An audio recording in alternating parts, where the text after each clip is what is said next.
And guys, loto tayo ng chicken.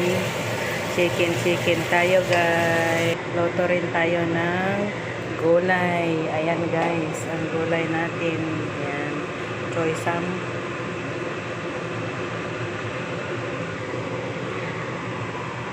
Ang ating gulay.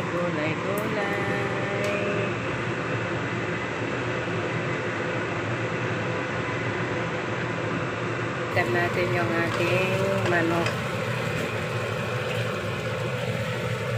Haluin natin ulit kasi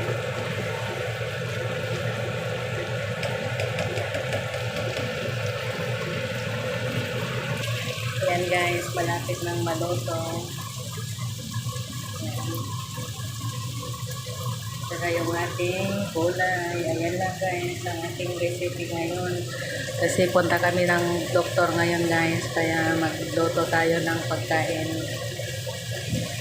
Check up ni baby ngayon. Kaya yan, lagay na ngayon natin yan.